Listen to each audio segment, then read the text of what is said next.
بسم اللہ الرحمن الرحیم۔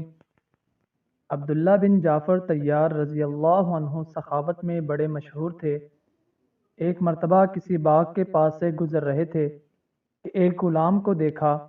وہ باغ میں کھجوریں اکٹھی کر رہا تھا اور دیگر چھوٹے موٹے کام کر رہا تھا۔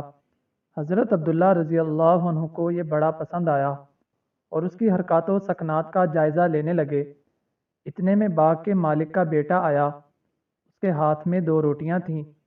اس نے غلام کو روٹیاں تھمائیں، چنانچہ وہ ذرا ہٹ کر کھانے کے لیے بیٹھ گیا۔ اسی دوران ایک کتا اس غلام کی طرف آگے بڑھا اور اس نے دم ہلانا شروع کر دی۔ غلام نے ایک روٹی کتے کے سامنے پھینک دی۔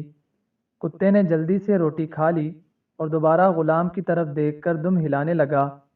غلام نے دوسری روٹی بھی اس کی طرف پھینک دی اور خود کام کے لیے اٹھ کھڑا ہوا۔ عبداللہ بن جعفر رضی اللہ عنہ کو اس کے اس کام پر بڑا تعجب ہوا۔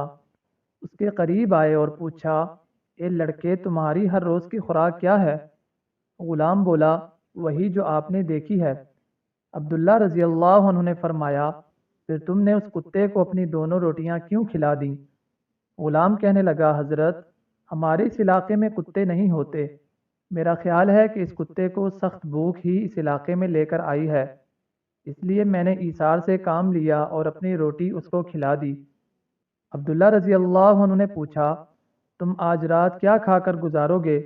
وہ کہنے لگا، آج کی رات بھوکا سو جاؤں گا۔ عبداللہ رضی اللہ عنہ اپنے دل میں کہنے لگے، لوگ میری سخاوت کو دیکھ کر میری سرزنش کرتے ہیں اور کہتے ہیں کہ یہ ضرورت سے زیادہ سخاوت کرتا ہے، مگر حقیقت یہ ہے کہ یہ نوجوان غلام مجھ سے کہیں زیادہ سخی ہے۔ عبداللہ بن جعفر رضی اللہ عنہ اس غلام کے مالک کے پاس پہنچے اور عرض کیا، بھئی یہ غلام مجھے بیچ دو۔ غلام کے مالک نے پوچھا، حضرت آپ اس کو کیوں خریدنا چاہتے ہیں؟ عبداللہ بن جعفر رضی اللہ عنہ نے اس کو سارا قصہ سنایا اور کہا، میری خواہش ہے کہ اس غلام کو خرید کر آزاد کر دوں، نیز یہ باغ بھی خرید کر اسے ہدیہ کر دوں تاکہ یہ آرام سے زندگی گزارے۔ اس غلام کا مالک کہنے لگا، جناب، آپ نے تو اس کی ایک ہی خوبی دیکھی ہے اور آپ اس پر اتنے مہربان اور متاثر ہو گئے ہیں، ہم تو ہر روز اس کی بے شمار خوبیاں دیکھتے ہیں۔ میں آپ کو گواہ بنا کر کہتا ہوں کہ میں نے اس غلام کو اللہ کی خوشنودی کی خاطر آزاد کر دیا، اور رہا یہ باغ تو یہ بھی میری طرف سے اس کو ہدیہ ہے۔ مزید ایسے واقعات سننے کے لیے اس چینل کو سبسکرائب کریں اور بیل آئیکن کو دبا دیں۔ جزاک اللہ۔